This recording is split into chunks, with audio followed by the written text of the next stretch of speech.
প্রচণ্ড গরমে মাথা ফেটে যাওয়ার মতো অবস্থা। নিউ মার্কেটে আসলে না অ্যাকচুয়ালি কেনাকাটার চেয়ে ঘোরাঘুরি আর সময় নষ্ট হয় বেশি।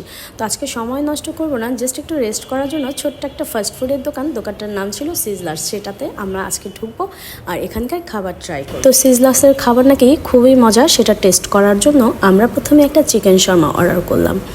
তো আমি এখন খেয়ে বলবো এটার টেস্ট কেমন। আমি আর আমার বান্ধবী আন্টি, আমাদের দুজনের নামই তানিয়া। সো আমরা সবসময় না যাই খাই দুজনে বেশিরভাগ জিনিসই শেয়ার করে খাই। সো চিকেন শর্মাটাও আজকে শেয়ার করে খাচ্ছি।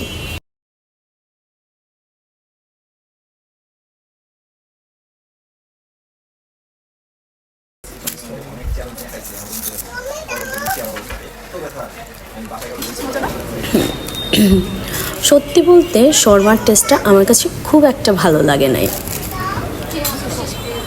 কারণ রুটিটা না আমার কাছে একদম রুটি লাগছে, মানে আটা আটা বেশি লাগছে। সো এটা আমার কাছে ভালো লাগে নাই। তারপরও দুজনে খুব মজা করে খাচ্ছিলাম, কারণ আমরা অনেক বেশি ফান করি যখন দুজনে এক হই। আর এটা খাওয়ার পরে আমরা একটা ফালুদা অর্ডার করলাম, সেটাও দুজনে শেয়ার করে খাবো ইনশাল্লাহ। যেহেতু বাইরে প্রচণ্ড গরম, সো ফালুদাটা হোপফুলি ভালো লাগবে খেতে এখন। তো প্রথমে আমরা সবগুলো মিক্স করে নিতেছি।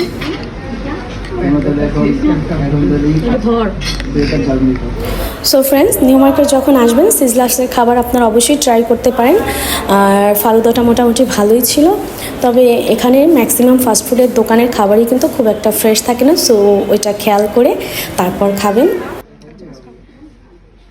আর আমার কাছে ফালুদাটা খাওয়ার পরে সত্যি কথা আমার মাথাটাও ঠান্ডা হয়ে গেছে, মনটাও ঠান্ডা হয়ে গেছে, সব কিছু মিলে overall now I am fit ওকে আবার শপিং করার জন্য। সবশেষে একটা কফি নিয়েছিলাম দুজনে শেয়ার করে। কফিটার টেস্টও খুবই ভালো ছিল অ্যান্ড আমি এখন একদম অ্যাক্টিভ। সো আজকের মতো আল্লাহ হাফেজ।